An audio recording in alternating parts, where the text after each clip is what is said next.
And then I got my current car, my Hyundai Kona. Yep. And it has a sunroof. It is the first car I've ever had that has a sunroof. And so in the mornings when I get off the freeway, my little routine is I crack the sunroof not all the way open, but up, because there's a setting where you can slide it all the way back so your roof is open. Yep. But then you can also just crack it up so you get a little airflow in. It feels nice in the morning. That's just kind of what I like to do. It's my little routine for myself. I forgot to close the sunroof this morning. Not great. Because if you've not been outside today in the greater Roseville, Sacramento area, you'll notice it's raining a little. We're 7 minutes till we go live on our YouTube stream, youtube.com/ESPN1320. We're about 7 minutes till we go live. I looked down and I see my weather app said, it's raining. And I went, oh, no. I looked outside. I'm like, oh, look at all that rain. And then you were coming towards the door. Frantically. Like, oh no. Because I couldn't remember how open it was. So it turns out I went down there. I had left it open, but it was, like I said, it was just kind of cracked upward and at an angle that I couldn't see or feel any water in there. So I was safe that time. So I had a buddy in high school who drove a Datsun B210. I don't know if anyone knows what that is. It's sort of the Datsun version of a Chevy Chevette, which also was not a great car. Anyway, he had a sunroof, and he thought he was really cool. His license plate said one hip guy, which he was not hip, and he got notes on his oh my God, constantly. If you have to tell people you're a hip guy, that's right. Let me tell you something. So you're not. We were driving down the freeway, and he didn't want to turn on the AC. We had the windows down, and he decided it was one of the sunroofs where you could just pop it open and it lifted up, but it was still on attached. Yeah. It didn't move, right? Yeah. But because the windows were open and we were going fast, he pops it and boom, sunroof is gone. No more sunroof. The sunroof. Oh my God. And broke all over the freeway, and we kept going. Yeah. Wow. Yeah, so that happened. That's tough. Yeah, it was a tough look. Yikes. He had to go get a new sunroof installed. Yeah, which sounds terrible. Yeah. I would have never opened my sunroof again. I'd have been like, just install a roof. I don't want the sun part anymore. No, just give me just a flat roof. I don't want a window up there. Exactly. I'd be terrified to open it moving forward. Speaking of driving, I had something happen this week, but it was the day after. It was Monday. And we had a lot to get into on Monday, so I forgot to tell this story. I am a big believer in karma, and as am I. And when you drive, I commute 170 miles a day or so, but that's round trip, and you see a lot of dumb stuff on the road. Mm-hmm. And you see a lot of dumb stuff that just goes unaccounted for. Nobody there, no punishment, no consequence, and it's really frustrating. I'm on 160. That's I take the Sacramento River Road up to from where I live, and we are driving, and it is a double yellow through this windy section of the road. It would be so dangerous to pass. Uh-huh. We're doing 55, which is the speed limit. That's what I do on that portion of the road because I'm a safe driver. Doing 55, cruising along. This person behind me is just riding my back bumper. And I'm like, all right, you can try and pass, but I'm not. There's a car in front of me. I'm not passing. So this is all you. So we get to a part where it is especially dangerous to try and pass. There is a corner coming. A blind corner. You can't see anything. And I see this person pull out behind me, and it's like, uh-oh. Sure enough, they get to about my front quarter panel. And there is a car now coming around the corner. Oh, no. And hey, so all of a sudden, I notice this car coming. And I'm like, okay, what do I do here? Do I brake so they can get in? How's this? So I'm trying to process. And all of a sudden, I see lights go on that car. It was a police officer. The one that was passing, or the one that's coming? One that was coming at the car trying to pass illegally. Oh, heck yeah! Oh, dude, nailed him. It was so satisfying seeing this dummy. I don't mind trying to pass me. Like I said, I'm doing the speed limit. I don't when it's legal and safe. Pass me, bro. I will slow down and pull over so you can pass me easier. Yep. I don't care. This is not a competition. I'm trying to get to work safely. In that moment when it's like, this is dangerous, to have immediate consequence of like, hey, your dangerous action immediately got you a ticket. Like, yes, because that cop flipped their lights on. That person moved in behind me. They pulled over to the side of the road. That cop flipped a U, and it's like, yes, thank you. Finally, someone's dumb action on the road earned a consequence. Karma. Instant karma. I love it. It was so great. So salute to that police officer out there giving people tickets for driving dangerously. All right, let's talk about the NBA. No Kings last night. No Kings tonight. No Kings tomorrow night. I don't like this anymore.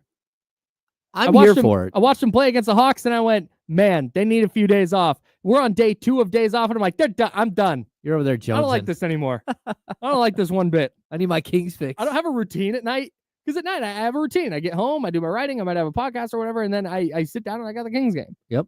It's part of my routine, and I haven't gotten that. But the Lakers played last night, and they beat the Jazz 124-118. And the Kings tie into this conversation because Dalton Knecht was I don't want to say favorite to be drafted by the Kings, but he was a player that after the Kings made the Devin Carter selection, a lot of people were like, I might have gone Dalton Knecht there. He was a popular mock draft selection to the Kings. He was just definitely a player that many tied to them, whether through mock or wishful thinking. Well, and he's a player who was a top 10 talent and many thought would go in the top 10, like Devin Carter. Yes. But when he fell to the Kings and he was still on the clock, like there are moments like throughout Kings history where you're looking at what's happening in the draft in front of you, and someone goes that surprises everything. And one time it worked out so horribly that you never ever want to draft that way ever again. And that's the moment where Thomas Robinson falls to the Kings at 5, and instead of taking Damian Lillard, they shift gears and they draft Thomas Robinson. And that was all Dion Waiters' fault. It was all Dion Waiters' fault. He jumped into the top 4, even though he didn't work out for anybody. Insane. So normally you're like, okay, you're watching the draft unfold, and you're like, okay, how's this going to work out for the Kings? Well, the Tyrese Halliburton draft, the way that started to unfold, when it was number 10, the Suns take Jalen Smith. Again, the Suns don't ever, for some reason, get run over by a freight train like the Kings do for their inability to just do the right thing and draft the right player. They've messed up so many times. It's insane. I mean, DeAndre Ayton was the first pick in the draft. Luka Doncic was number 3.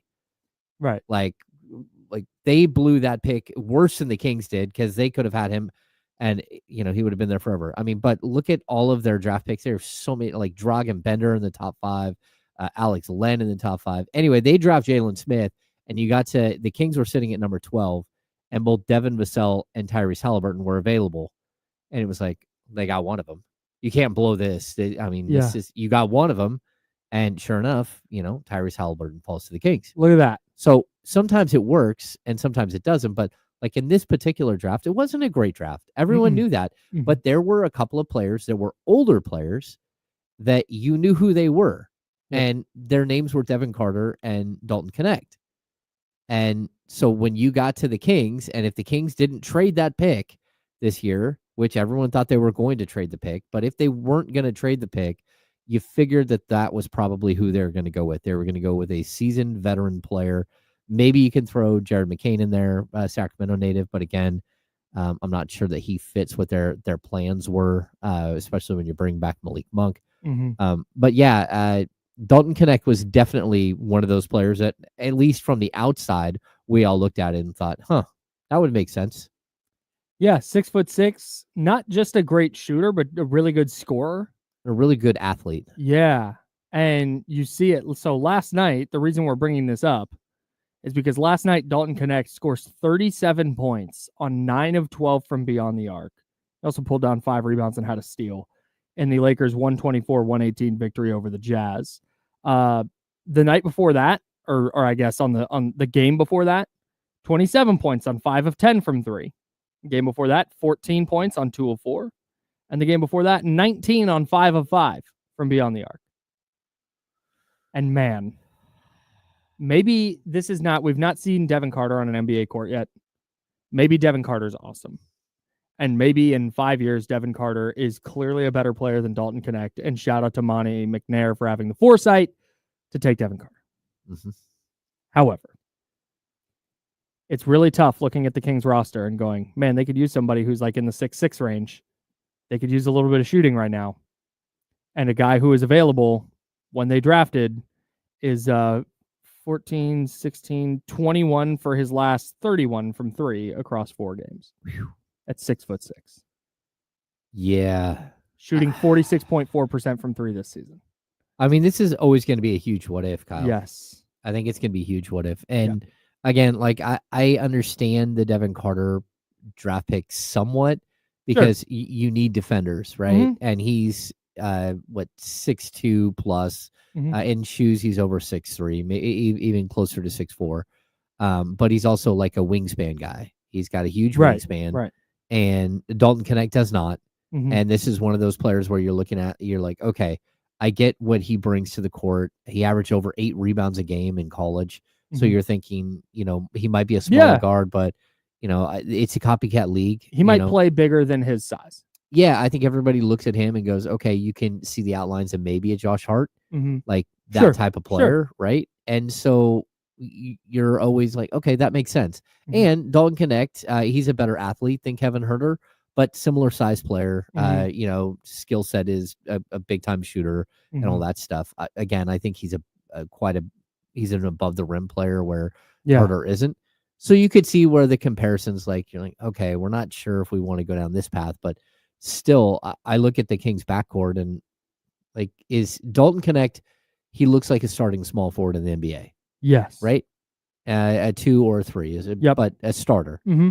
And with the Kings, I don't know where Devin Carter will fit in long term. Like, because he's still got Kevin Huerter for all of next season as well. Maybe Kevin Huerter isn't here. I don't know. Yeah. But he's so under contract. That's one spot.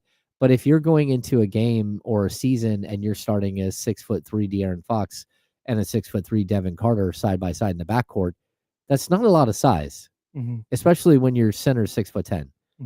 So like you're looking at like an undersized roster, and you're sort of perpetuating that. Like you're drafting another undersized player.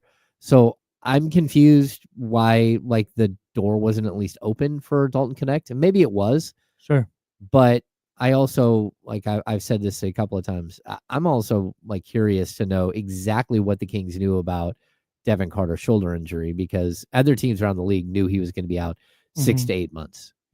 And so they've never been able to clarify like whether they knew or not, or they haven't had that conversation with us. But Dalton Knecht is out there playing and out there functional as a rookie and actually giving the Lakers a boost. Yeah. Where Devin Carter is still rehabbing for another 2 months. And maybe this would be less of a big deal if Keegan Murray was shooting the lights out and Kevin Huerter was shooting it great and Trey Lyles hadn't gotten off to a slow start. Maybe this is less of a big deal. But when you see what Dalton Knecht is doing, not just last night just kind of really shined a spotlight on what he's been doing over the last 4 games. And he's been starting for LA the last 3 games. We've now won 6 in a row. Oh, you see, man, the Kings really could have used this guy, and Devin Carter is not back till January at the earliest. And I know going into the season, we kind of said, like, well, you're not going to, if you do have a rookie, you may not need him to contribute much. Like, man, they could really use a high-level contributor like that right now. Yeah. And maybe, so you mentioned where Devin Carter fits long-term, and I think that's the biggest question a lot of people had on draft night when they took him, was like, oh, another guard?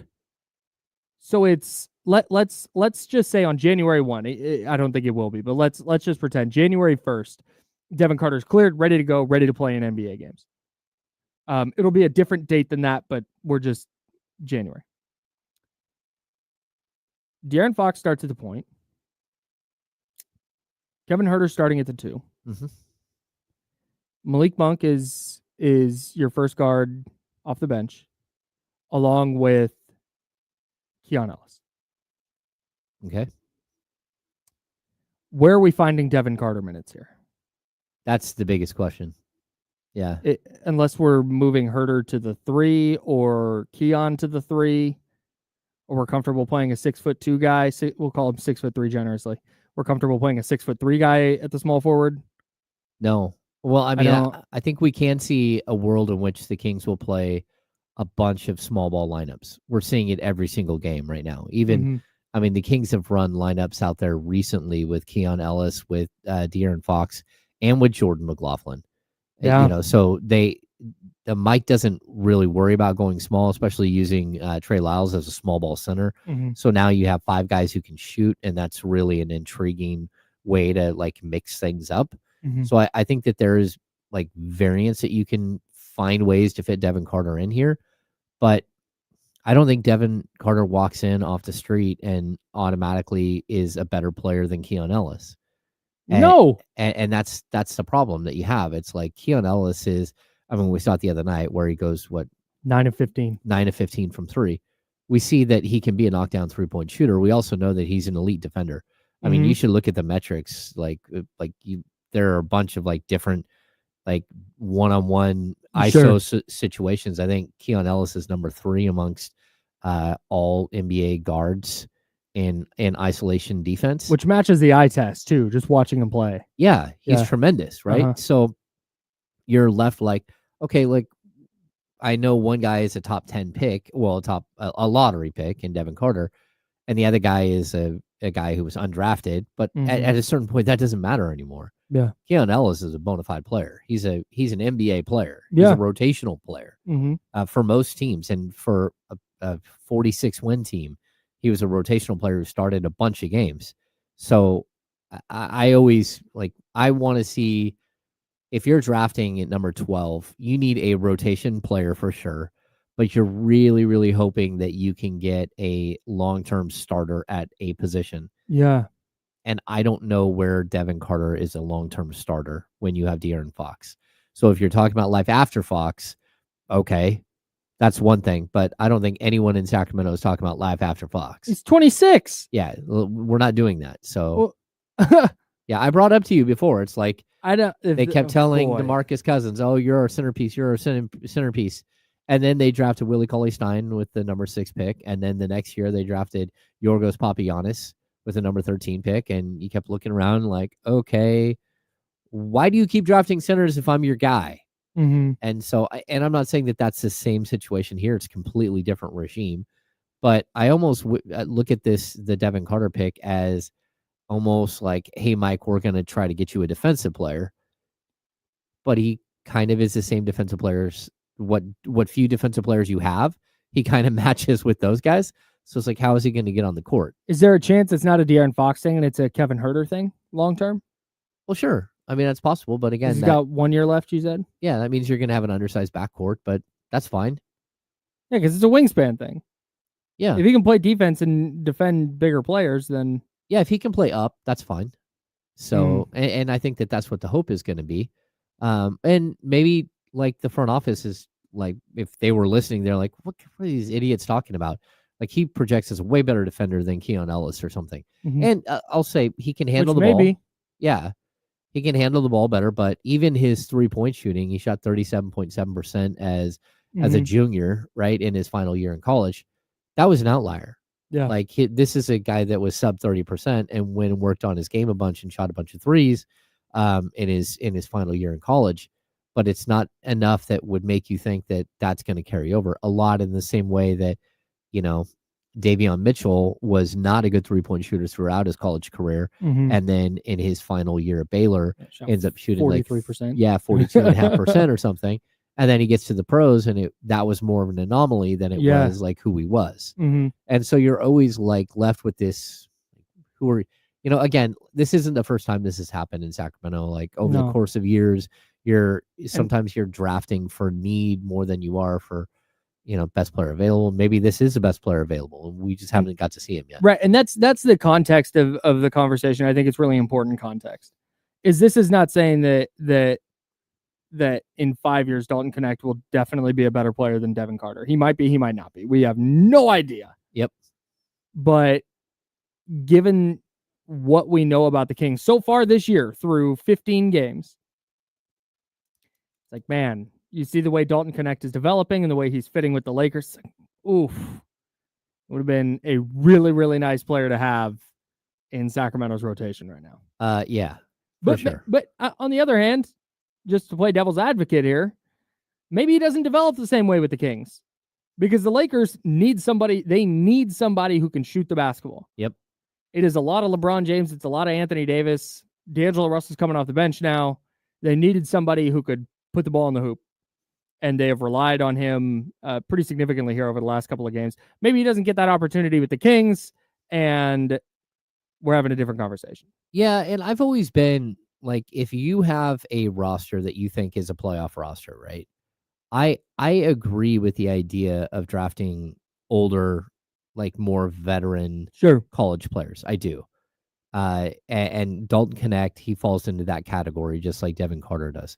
Like you shouldn't be waiting around. And that's always been the one thing with Devin Carter that I didn't understand. Like if you knew you're gonna have to wait 6 to 8 months, then that's probably not the player that, I mean, if you're talking about, hey, we might need this guy to be a rotation piece right now. Yeah.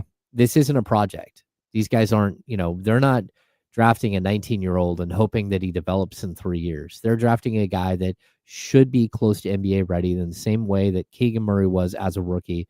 Starts 81 games as a rookie. That's not, I don't think you were looking at a starter number 12 or number 13, whatever it was. But you're definitely looking for a player that can step in and play right away. Play 20 plus minutes. Yeah. Yeah. But that was the whole point. Like we talked, the entire draft process was about, okay, well, let's rule out anybody who's 18 or 19. Yep. Because this is not the team for them. Nope. The Kings are on a different timeline than an 18 or 19-year-old. And the Kings have proven time and time again that they want older players. Yes. Even Keegan. Keegan. 21. Davion. The same with Tyrese Halliburton, an older sophomore coming out of college. Yeah. Yeah, 21, almost 20, going on 22-year-old sophomore. Like that's what their like modus operandi is. The only player that they've ever taken a true flyer on is Jamias Ramsey. Outside of that, every player, like Robert Woodard was like 23. Neemias Queta, well, like 23 years old. Like every player that they've drafted has been older except for Jamias under the Monty McNair regime. And so that's why when we're looking at, who they were going to take there at number 13, it made a lot of sense. Devin Carter or Dalton Knecht. That's why we talked about him. We talked about both players. Yeah. Yeah. And I still, again, this was not meant to write off Devin Carter. This is not because, like I said, maybe he comes back and he fits right in playing 15 minutes a night and just wreaks havoc and pulls down rebounds, hits a couple of threes and changes the complexion of the game when he's in. Sure. Yep. But man, watching a rookie hit 9 threes and score 37 points 3 days after scoring 27 points. Well, that and watching Jared McCain, who is the Sacramento native, go out there and he's number 1 on everyone's NBA ladder. He's averaging 14 a game. Yeah. Like he's that been one really hurts. good with Tyrese Maxey. He's been really, really good. Yeah. So, yeah, tough. The problem is this conversation's not going away. Nope. Really need Devin Carter to be good so we don't have to look at another draft full of guys the Kings could have taken. Man, still believe in Devin Carter. Just need to see him on the court. Yep. And January sounds like for his shoulder. Yeah, we're talking. He's already been doing a ton of shooting. We're talking mid-January probably, and I think it'll be very similar to Kevin Huerter. He'll get cleared, and they have ramped him up by that point to where he's doing everything except for contact. They might send him to the G League for a week. They might not. But I would expect that there's going to come a point in this season. It's looking more and more and more like he's going to play, unless when he goes to have his surgically repaired shoulder looked at like the final time. Yeah. They're like, oh, no. This right. isn't Unless right. there's some setback. Yeah. Yeah. I was watching, I got to the arena super early one day, and it was when it was pregame. Yeah. And they're out getting a workout in. It was Devin Carter and Colby Jones, Mason Jones. Who else is there? Jalen Slauson? No, Is he's he still not there around? anymore. No. Well, you have all the Joneses yeah, the various Joneses, and and there the was Ellises. Well, no, no, it Boogie wasn't. isn't up. No, No, I you can't have remember. I can't remember all who was out there, but Devin Carter was out there and looked like you couldn't. It wasn't like he was not doing stuff or doing stuff on the side or doing stuff lighter than everybody else was. Uh-huh. He was out there getting a real workout in. So Yeah. like you said, maybe hopefully by January, maybe that'll be our big talking point on. Hey, they didn't make any trades, but they're getting Devin Carter back. Oh boy, I don't know. we're gonna go full Niners. Yeah, why not? Why not? That's James Hammond, Kyle Madsen. This is The Insiders. We're live every day from 10 a.m. to noon right here on ESPN 1320 Sacramento Sports Later. And we are sponsored by Jiffy Lube. Want to remind you can subscribe to the James Hammond, Kyle Madsen Show wherever you get your podcast and, of course, on the free Odyssey app. All right, we'll talk more Kings. We got NBA Cup action from last night. I have some really good news about Aaron Rodgers. That's right. We always talk so bad about Aaron Rodgers. I've got some good news for you on the Jets quarterback.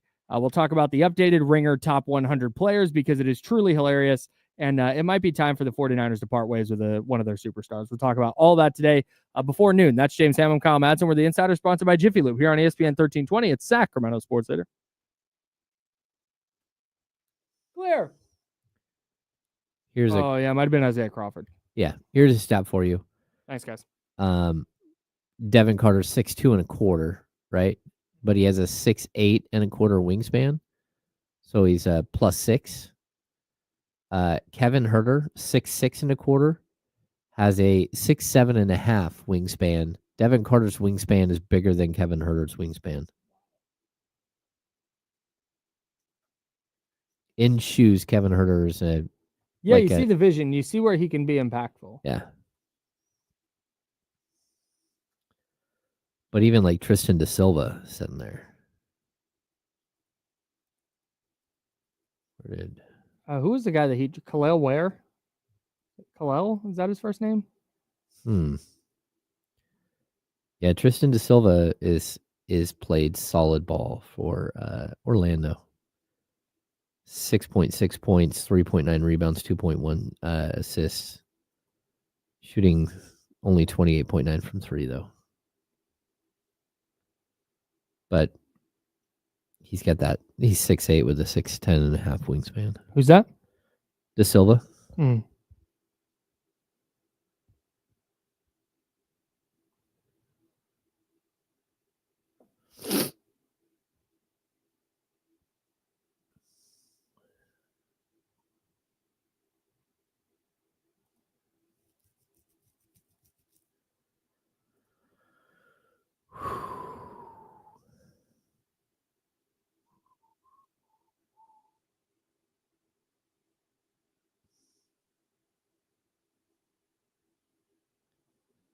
What's going on, Chatty House? Yeah, Tyler, I think this is probably the hope right here. I just, first of all, yeah. Derek White, Josh Hart, that type of player.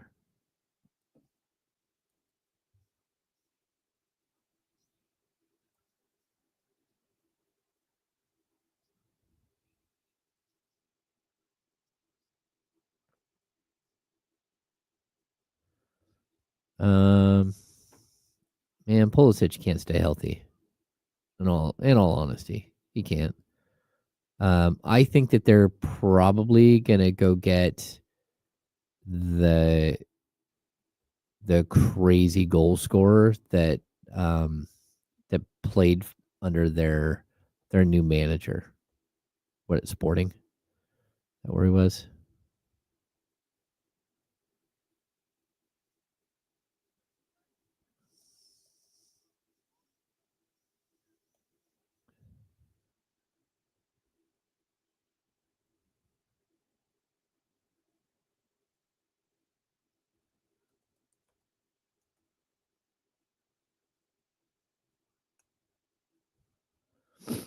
I'm excited to see the new manager at Manu. He runs like a yes. This is exactly what I'm talking about. That Yeah. Guy Goris? Euchoresis? I don't know how to pronounce that. But he's a I feel stud. really good about how I pronounce that. I feel really good about that. Yeah. I might have been wrong, but I feel like I gave it a really good effort. Yeah. Ruben Amorim runs a 3. Oh man, what is it? A 3-4-2-1? I think that's what it is. What the F?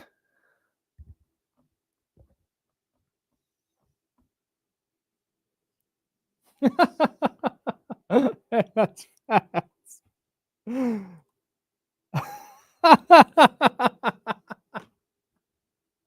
What? Mustache Spider. His profile photo is really apt. Spider-Man with a mustache. Oh, you can look at it. There we are. All right, here we go.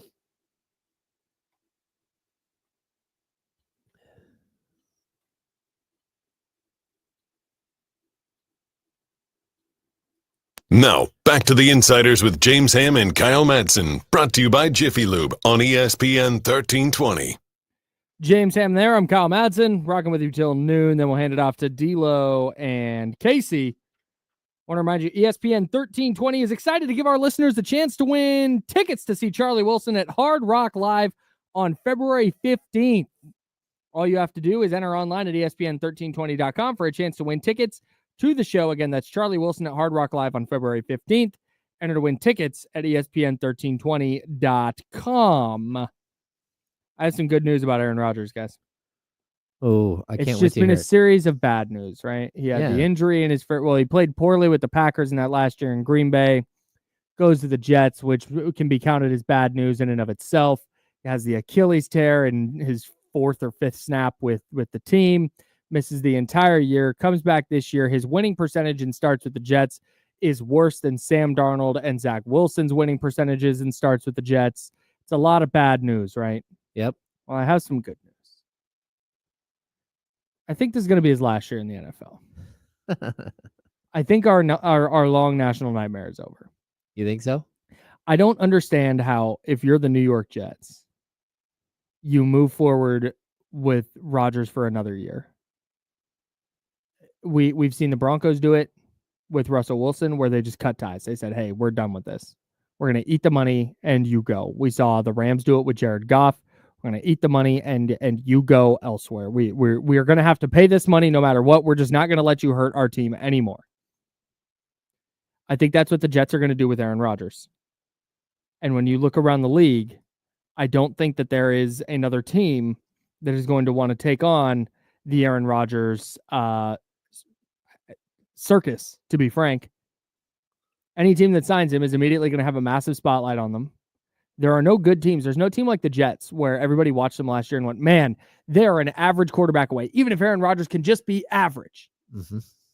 They're that close. They're 1-5 since firing Robert Saleh, by the way. 1-4, 1-5. Clearly his fault. Definitely his fault. For the Jets to cut Aaron Rodgers as a post-June 1 designation next year, they would eat a $14 million cap hit, and they would save $9.5 million against the cap. Well, that's a done deal. Cut him before June 1, it's a $49 million dead cap hit. Which that sucks, but might be what you got to take. And I don't know that there's another team out there. Raiders going to go get him? No, they're not. I cannot fathom that's what they want to do. The only the Colts are always a team that are looking for retreads. Man, I guess. But they have Anthony Richardson. I don't think they're going to bring in. I can't imagine that's in their plans. If Aaron Rodgers is still playing great and he was just going to be a free agent, okay, let's talk about it. But he's not playing well, and his team is a disaster.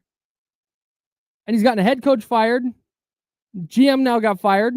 Not that Joe Douglas was an awesome GM, but it's like they're dancing around this issue. And now Woody Johnson, the owner's coming out and saying he suggested they bench him after week 4. Oh, Man, what? What are that's we like an talking epic game about? of not it. What are we talking about? It just, Like the owner's like, nose goes on whose fault that is. Cleveland can't do it. There's no chance if you're Cleveland, you're bringing him in. yeah, I that's wild. Carolina rolling with Bryce Young again, maybe. I don't know. I don't know. I don't. Andy Dalton. I'd rather have Andy Dalton than I would Aaron Rodgers. Yeah, at this point, for sure. Yeah, because there's that inherent, like, you not only have to weigh whether he's going to be good or not, but then you just got to deal with whatever he brings into your building. And I don't think there's going to be a single team that at age 41, 42. Yeah. Again, if he was playing lights out and he was just going to be free agent, okay, maybe, because you'll if he's going to be awesome, then you'll deal with any quote unquote distraction, right? We know teams are willing to do that for good players.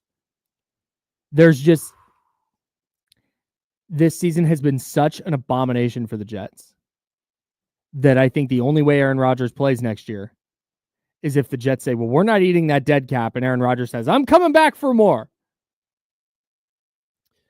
Yeah, it's a mess, man. He's got to be done. I would hope so. I mean, his raw numbers, 2,442 yards, 17 touchdowns, 7 interceptions on the season. It's not horrible, but you watch them and he just doesn't have it. And it also doesn't look like he really cares. I mean, I think that's the bigger problem. It looks like he hates his life. Yeah.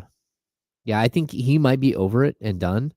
He'll be 41 in 2 weeks. He has made so much money, and there is going to be so much money for him in his post-playing career as a television person, as a public speaker, as a member of the government somewhere. That's very possible. Like there are so many avenues for him to make even more money after his career, and he doesn't have to deal with all the stuff he has to deal with as an NFL quarterback. Yeah. Not to mention, if he does get let go by the Jets, I don't think there's another team that wants him. Nope. Well, there shouldn't be. If I'm a general manager, like why would you risk your job? That's right. Like you're tying your wagon to this guy for 1 or 2 years. Unless, hear me out. Okay. It's the San Francisco 49ers, Kyle. He comes home. No. Anyways. Moving on. Don't do that to me.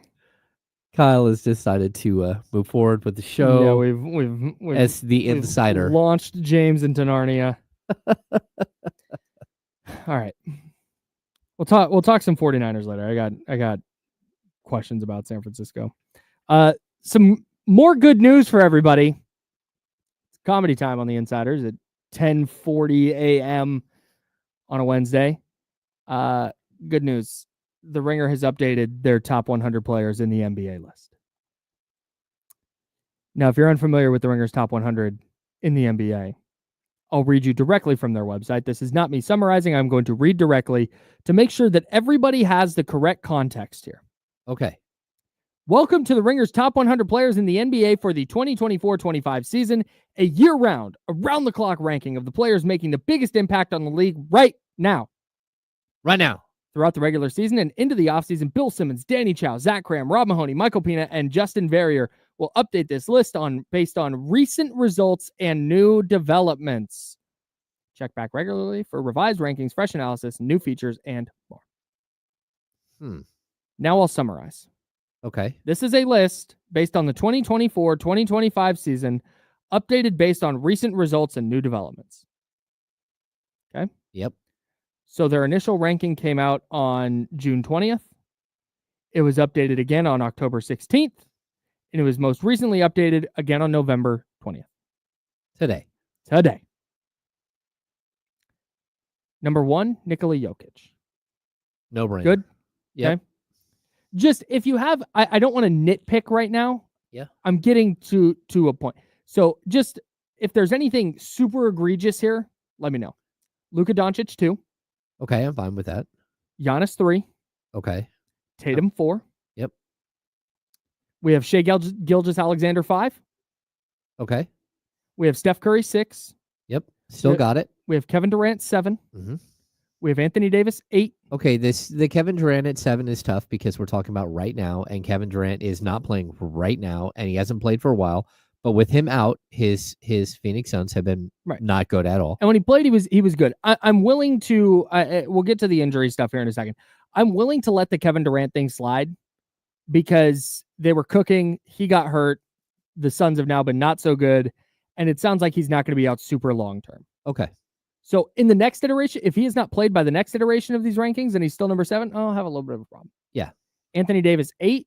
Okay. Here's where my gripes begin. This is the 2024-2025 season updated based on new results and new developments. Mm-hmm. Joel Embiid is number 9. You're telling me that there are only 8 players in the NBA right now that you would take over Joel Embiid. You're starting a team with what you know right now today. Well, there are only 8 players you would take above Joel Embiid? I mean, he hasn't done anything. He hasn't done anything. The team stinks. And now we're getting reporting, recent developments, now we're getting reporting that he's actively hurting the team, even though he's not playing. They love the big fella, but the elephant in the room is that he's late to everything. He doesn't understand what's happening on the floor. And Tough, he's the night. I understand. Look, and this is where I have a problem. We'll get further into the rankings here in a second, but this is where this is like too big brained for me. This is getting out of reality. This is getting into, well, theoretically, when Joel Embiid is healthy and he's on the court, he's one of the 2 or 3 best players in the league. Recently won an MVP. That's fine. He has not been the 9th best player in the NBA this season. Okay, Kyle. Not even close. Okay, can we all acknowledge that the Eastern Conference is nowhere near as good as the West? Yes. Okay. So, anybody who doesn't acknowledge that can go do something else for a while. Yeah, exactly. So come back. We'll talk football soon. In the Western Conference, you got 1, 2, 3, 4, 5, 6, 7, 8, 9, 10, 11 teams at 500 or above. Actually, 11 teams over 500, right? Mm-hmm. In the Eastern Conference, we're now up to a stunning 4 teams above 500. 4 teams above this 500. Calls for, wow, look at them. We have the Cavs at 15-1, the Boston Celtics at 12-3. We have Orlando at 9-6, and the Knicks at 8-6. Everybody else in the East is under 500. The last place team in the Eastern Conference is 2-11. It's Joel Embiid's team. Come on. So under your metrics of like the Ringers metrics, mm-hmm. right now, like I don't get it. Like, and again, he's a great player when he's healthy and he's rolling. He's unbelievable. But he's played 3 games this season. He's averaging 14.7 points and 6.3 rebounds, and he's not impacting winning at all. They're not a good team at all right now, and part of it's because he's not healthy enough to play. Straight up. Here's the update on Joel Embiid, because they don't write updates for every player. They update the rankings, but not every player gets a little update. It's from Michael Pina of The Ringer. It's been a disastrous start to the year for Embiid, who's barely played for a struggling Sixers team that lost his first 2 games of the season. He's been bothered by a knee injury and served a 3-game suspension for shoving a local columnist. The only direction Embiid can go from here is up. Huh? This season has started. So you're telling me a shrimp fried this rice? You're telling me. Sorry, it's been stuck in my head. You're telling me that despite everything that's happened this year, there are still only 8 players you would take above Joel Embiid, despite everything that Michael Pina of The Ringer, who ranks Joel Embiid number 9, listed him as? Kyle, this is... The only direction he can go from here is up? I disagree. There's 450 players in the NBA. He certainly can go down from number 9. Well, let's talk about it. Number 10, Anthony Edwards. Let's forget the exact specific what place these guys are ranked right now. And are you taking these players over Joel Embiid? You're starting a team today. You need to go win a championship. You're taking Anthony Edwards. Right? LeBron? Yeah, I'm taking LeBron. Jalen Brunson?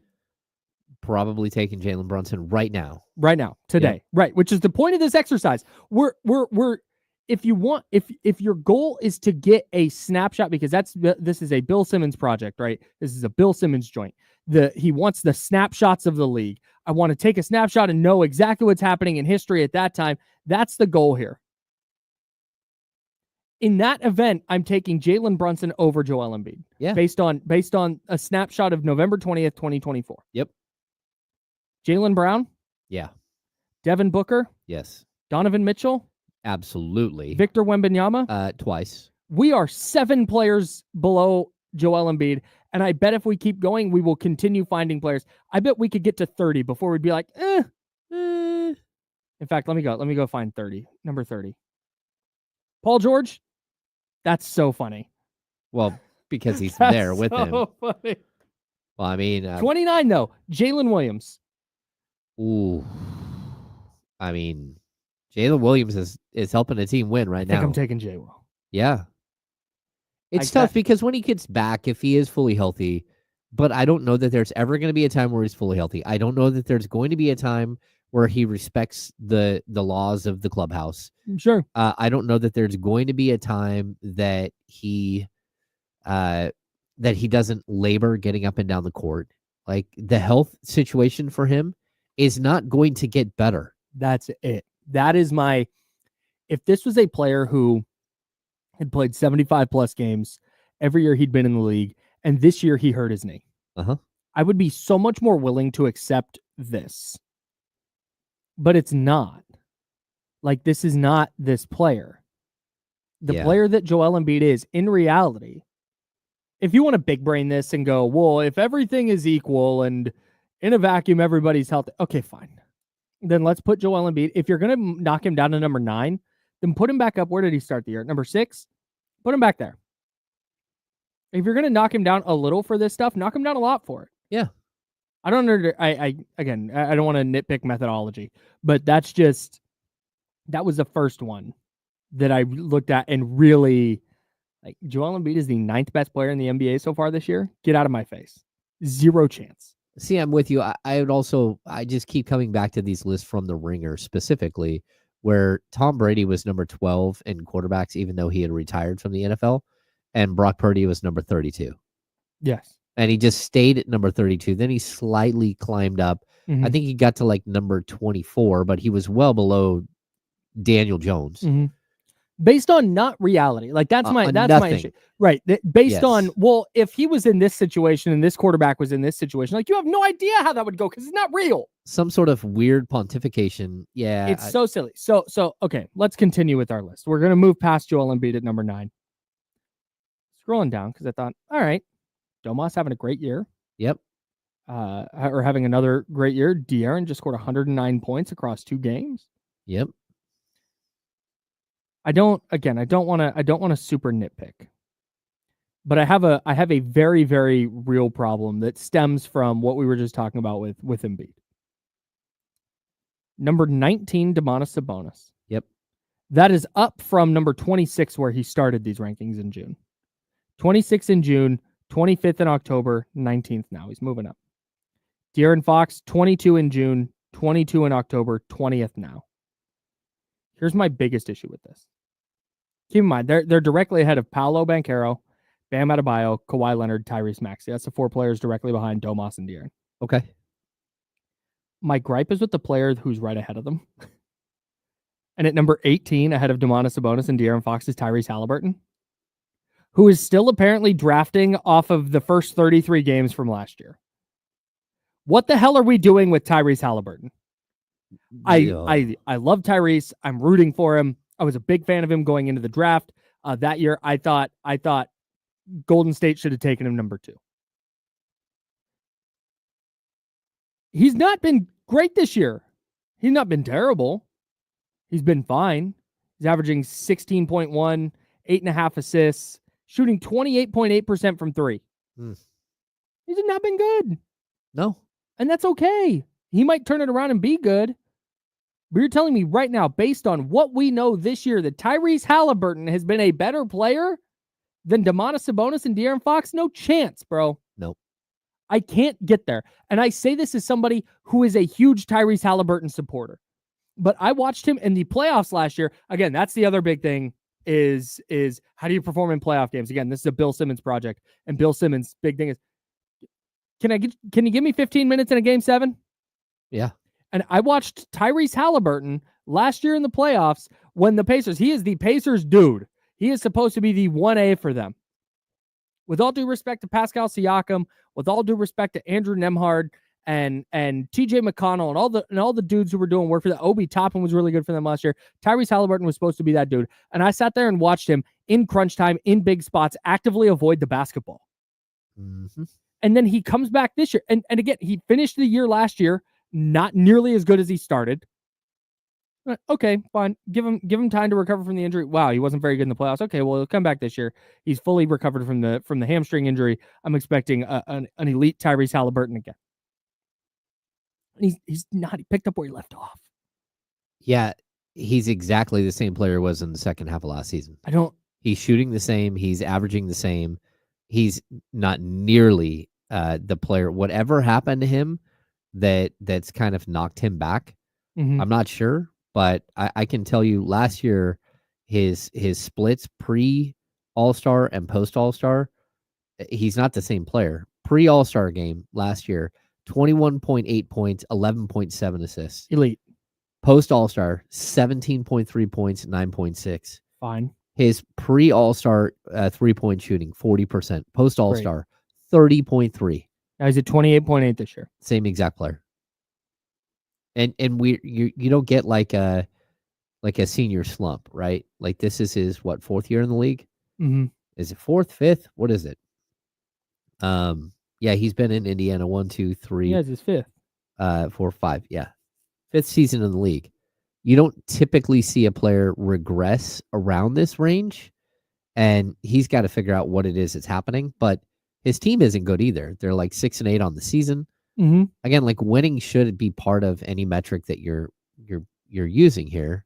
You got a guy his team is 2-11, and he's a dumpster fire like inside their building, and then he's not healthy enough to play. And talking about Joel Embiid at number 9.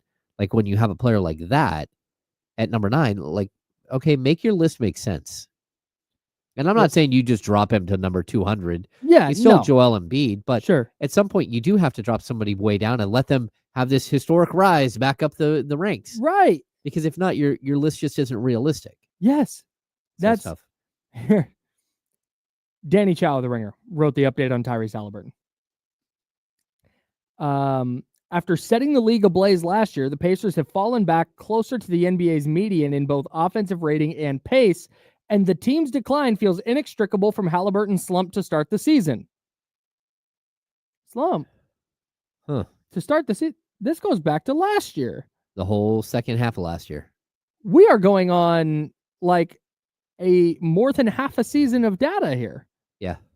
And then he goes on to write about how, well, there's data points that say his production suffers when he's coming back from injuries, and he was dealing with leg and back things in Indiana this offseason that he didn't say anything about.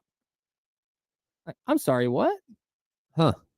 So he's hurt and he's playing poor. So if you're hurt and playing poorly, you still get to just be one of the 20 best players in the league. And it says here, while the Pacers have been encouraging, and this is where I want to bring this back to Domas and Fox. While the Pacers have seen encouraging development from a handful of players on the roster, they have built their entire team around the all-world offensive efficiency that Halliburton promises to deliver. Without it, it's hard to know what to make of either the team or the player. Do you know what I don't have questions about? What's that? The impact that Domantas Sabonis and De'Aaron Fox have? No. Because they've been playing and putting up numbers and stats, and we don't have to question whether they're going to continue to be productive or not? Like, what? Yeah. That's the one that, and it has nothing to do with the fact that Tyrese Halliburton was in Sacramento. This has nothing to do with a trade. This has to do with what Tyrese Halliburton has looked like since February of last year and what he looks like now. Which is exactly what he looked like the last 30 games of the season last year. I just don't, yeah. Wish I could understand. Alas, I do not. We'll have some more 49er stuff coming up for you. I think they have to part ways with one of their superstars. I think it's time. Okay. I think it's time to turn the page. We'll talk about it next. That's James Ham. I'm Kyle Madsen. Before we go, I want to remind you that Trans-Siberian Orchestra is coming to Golden One Center on Wednesday, November 27th. Fill out the online entry form at ESPN1320.com for a chance to win 4 tickets to see TSO at their 2:30 p.m. show. Tickets are courtesy of Live Nation. Got some 49ers for you. We'll have more Kings. We'll have more NBA coming up next. That's James Ham. I'm Kyle Madsen. We are the Insiders. We're sponsored by Jiffy Lube, and we're hanging out till noon here on ESPN 1320 at Sacramento Sports Leader. Clear.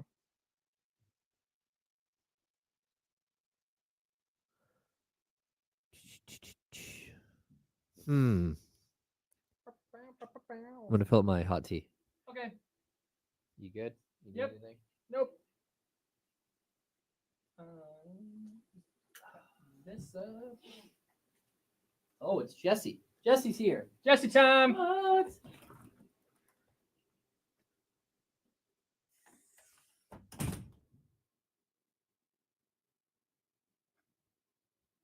$11:20 1.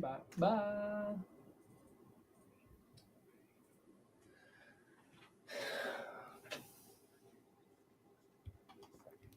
What's up, y'all?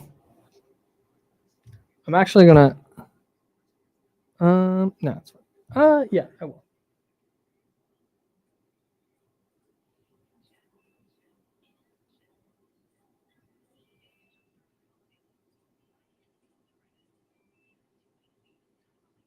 Desktop.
What's happening here? The hell's going on?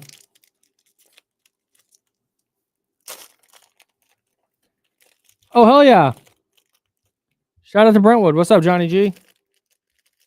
If you need food recommendations or anything, actually, I'm just going to tell you right now. Go to La Costa if you're looking for food down there. Good Mexican spot.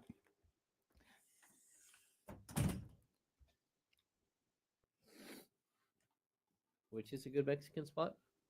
Yeah. That's kind of interesting. I do think there's something to this. Even though it's not like Tyrese is in New York.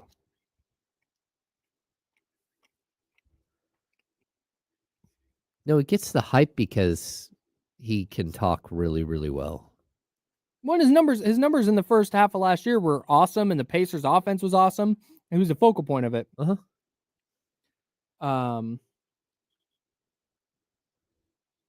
Yeah, I think the Pacers get more like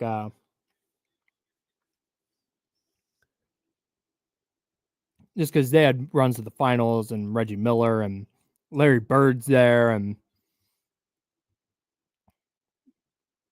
but yeah, if Fox was doing exactly what Fox does for the Knicks, oh my god.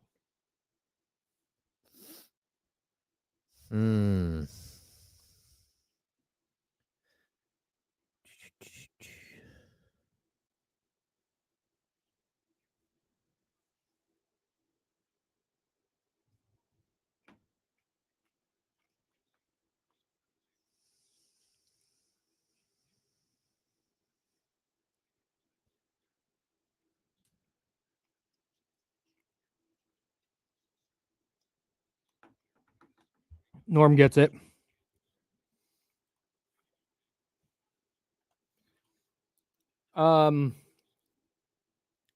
Because of Hoosiers and because Larry Bird went to Indiana State. I'm not joking. And because Reggie Miller did the choking thing to Spike Lee. There's lore. Not saying I agree with it.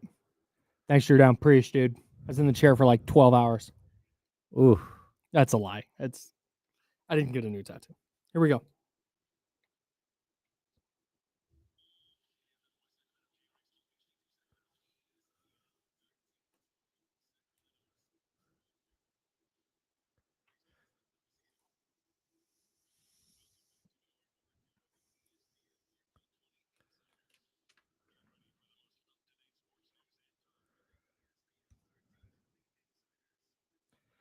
Hour number 2, that's James Ham. I'm Kyle Madsen. I think Bebe in the chatty house is right. Oh? I think we need to gas up the fact that Tom Hanks went to Sac State more to try and get Sacramento more national pub. There it is. I think that's what we have to do. That's the answer? Yep. Okay. Right? I mean, they're becoming a basketball hotbed. So maybe that's what will bring national exposure to Sacramento. Jared McCain will solve all this. Him and Wells. Just brilliance. Did you say Hanks? You know, speaking of Hanks, Tom Hanks went to Sac State. That's right. Shout out to Sacramento. Stingers up, baby. That's James Ham. I'm Kyle Madsen. We're sponsored by Jiffy Lube. Subscribe, download, and subscribe to the James Ham and Kyle Madsen Show. That's the podcast version of this program, so you can catch up on anything you missed or go back and revisit anything that you want to revisit. And you can find that on the free Odyssey app or wherever you get your podcast. If you want to join the show, please do it. 916-909-1320, 916-909-1320. That is the Elk Grove Kia talk line. We would love to hear from you. We had an interesting conversation in the chatty house during the break. One of the benefits of hopping onto YouTube, if you're listening on the radio right now and you're going to work or going home or doing whatever you're doing, jump on YouTube when you get out of the car and you can continue listening to the show and jump in the chatty house and you can see our conversations that happen over the break. We were just kind of talking about how Tyrese Halliburton gets so much national love and exposure, even though he's in Indiana. It's not like he's playing in New York or LA, or the Bay Area, or even like Miami. He's in Indianapolis. We don't think of that as a major market that gets a ton of shine. So the question was kind of how does Tyrese Halliburton get that kind of shine and like De'Aaron Fox and Domantas Sabonis don't? Mm-hmm. Like, you think Indianapolis, Sacramento? I don't know where they land specifically in terms of media markets, but I think they both land on a similar scale in terms of their hierarchy of places people think about when they think about stars in the NBA. Yeah. Is that fair? Yeah, I'm with you. Okay. I think part of the reason is because Indiana, I'm not even joking. I think the movie Hoosiers has something to do with it. Okay. Excuse me. Jeez Louise. Turf Monster got me. I think the fact that Larry Bird went to Indiana State has something to do with it. Okay. And the Larry Bird versus Magic Johnson thing coincided with the rise of the NBA's popularity. And everybody just kind of associated Larry Bird with Indiana State. Larry Bird now, is he still with the Pacers? He's still an advisor. Like in an advisory role? Yeah, he's still around there. But he coached there, right? He did coach there. Yeah, he was their general manager there. They had a player like Reggie Miller, who is an NBA legend who retired as the best shooter of all time, who did the choke thing to Spike Lee. They were in the national conversation. Yeah, I think Reggie Miller helped put them on the map. Yes. Yeah. I would agree with that. While Sacramento had a really great run through the early 2000s, and I think they're a consensus on the Mount Rushmore of teams best teams that didn't win a championship. Yeah, I would agree 100%. And I say that because I talk to people outside of Sacramento who live in different parts of the country who will readily put Sacramento there. Like, people know. Uh-huh. But in the context of NBA history, that run was so short. And there hasn't really been anything since. And so I think that's why Sacramento gets pushed down in the national consciousness in a way that Indiana doesn't. And Tyrese Halliburton was so freaking good for this team that was just setting the league on fire with its offensive rating and its pace, and they're setting records. Excuse me. And Tyrese Halliburton was like the focal point of that. And so I think that's why he leapt into the national consciousness. I'm choking on granola bar is what's happening. The fig bar. I don't need a cough drop, but thank you. I might take it anyways. That's why I think Tyrese Halliburton has taken this kind of like meteoric leap into the national conversation that De'Aaron Fox and Domantas Sabonis have not yet. Well, but the problem is that Domantas Sabonis played there as well. Yeah, but not with the same success. No, that's that true. Like the Pacers went to the freaking conference finals last year. I know. I mean, crazy. that's going to be part of why he's getting like some of the press, right? Mm-hmm. But at the same time, I think that was like it's a bit of a smoke and mirror season. It's like when the Atlanta Hawks made it. Yeah, no, but again, Trae Young that year was the darling. Oh yeah, he's doing the shivering thing in Madison Square Garden. He's going toe to toe with the Knicks. Yep. Like that was Trae Young's ascension that year. Boy, don't you miss that? Like all that, because what we saw from, I mean, the Hawks beat the Kings the other night. Mm-hmm. But Trae Young was, I mean, he had 17 assists, but just 19 assists, but non-factor as a scorer completely. And like I think his stature as like a NBA is gone. You know, I think he's not that guy anymore. People don't consider him in the same breath that they do, even like a De'Aaron Fox. Like I like the buzz around Trae Young is pretty much gone. Yeah, because he's been on so many losing teams now. Yeah, it's just, is he a winning player or not? And I think there's a lot of people who are like, "Oh man, got to get him out of Atlanta." Yeah, which I mean may or may not. He could probably use a new reset, a new spot to go. Although I love the idea of him and Dyson Daniels as backcourt. Yeah. But that's where, dude, yeah. I know we talked about this a little bit yesterday, but the Hawks are in danger of being in a really, really bad like NBA purgatory where they do enough to talk themselves into it. Yeah. But never enough to get over the hump. Yeah, because you're going to be like, what if Hunter was healthy? Yes. Like, what would we look like with Jalen Johnson and DeAndre Hunter and Risa Shea? Hunter as our 3-4 combo off the bench. Yeah. You know, we still got Okongwu. We still got Capella. We've got Bogdanovic as our sixth man. Like, oh, we're so close. We're so close.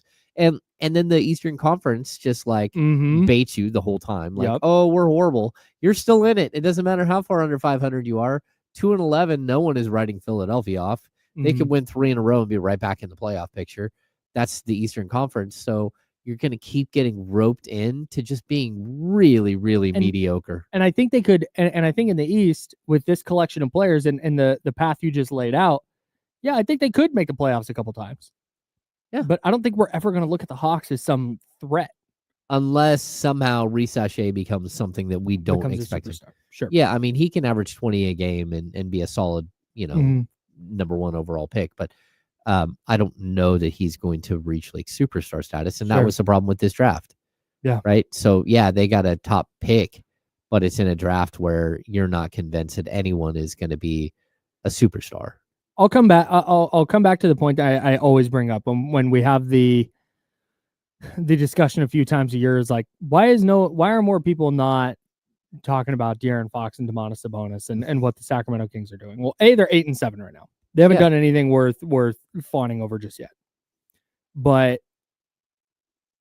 it is, you have to have success in the playoffs to get like, and not success based on the standard that Sacramento set during its 16-year playoff drought. There has to be success of like going multiple years in a row and making runs. That's where you're going to get into that. The casual fan's consciousness of the casual fan knows who De'Aaron Fox and Domantas Sabonis are, because when they watch playoff games, they're just in the playoffs every year for 2 or 3 or 4 years in a row. And that's I think what it's realistically going to take, because it's never like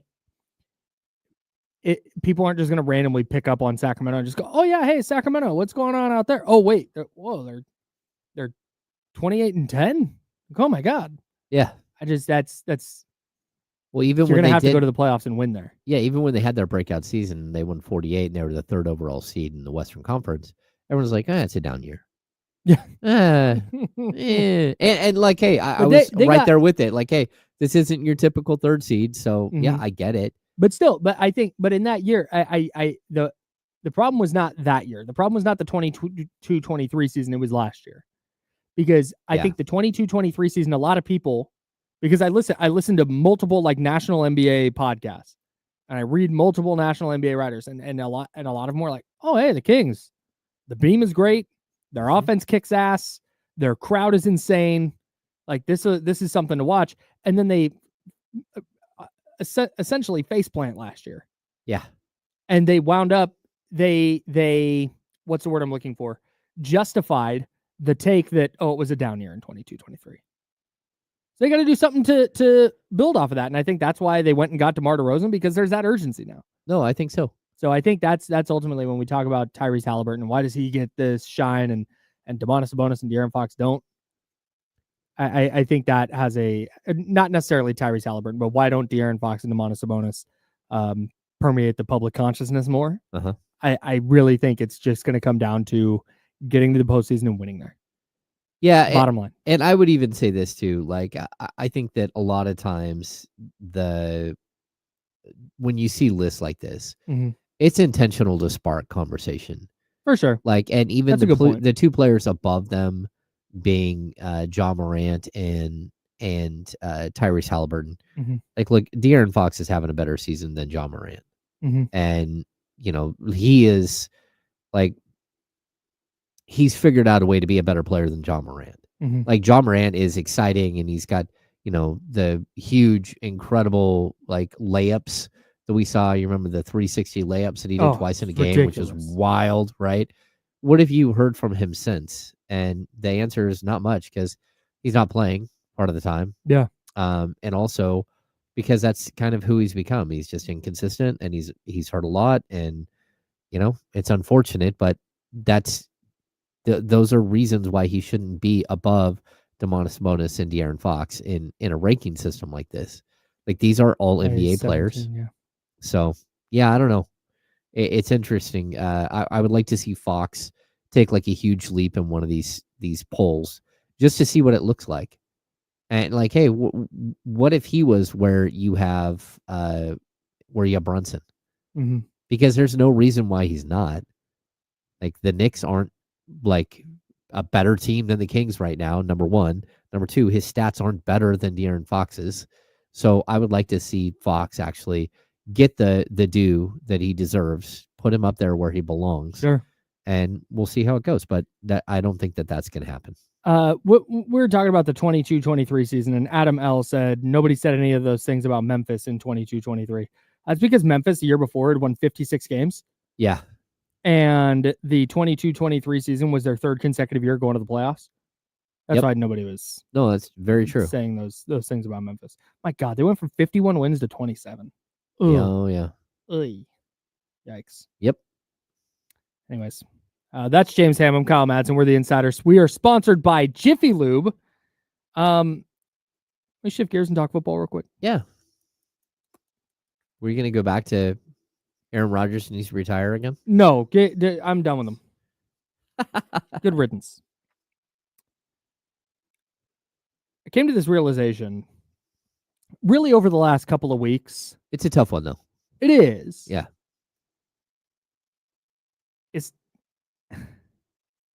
It's time for Deebo Samuel to go. You gotta say it. Yeah. And and it's not just this is a one person problem.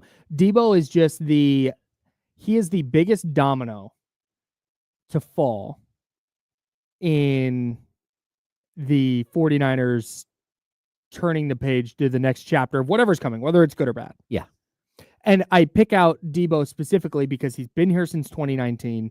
He has been such an offensive focal point for them. He's been so freaking great. But watching him the last couple of weeks, in weeks 10 and 11, after the bye, where the 49ers really needed to hit the gas offensively. Christian McCaffrey's back, and they've had the bye week. They got to 4-4. He wasn't great against Tampa Bay. There's one play that stands out specifically where they had a little jet sweep to him, and he just never got to the corner. It's not even that he's not turning; he's just not getting to the corner. He's getting plays strung out by defensive linemen now. And then we saw the same thing again against Seattle, where he goes 4 catches for 22 yards, and then his one run lost a yard. And it's all year. Go find a stat. His yards per route run is the second lowest mark of his career. His yak per reception, his yards after catch per reception, is the lowest of his career. His missed tackles forced on both receptions and runs are by far the lowest rate of his career. Last year, he was forcing like half a missed tackle per reception. This year, it's like less than a quarter. There has been a precipitous drop in just all of these stats that point to his explosiveness and his impact on the 49ers offense. This is not to say he's a bad player, but I think if they're going to evolve offensively, and I think the next evolution of their offense is going to look a lot different because Kyle Juszczyk has to be in this conversation too. Yep. Over the next year or two. I think it has to start to look different.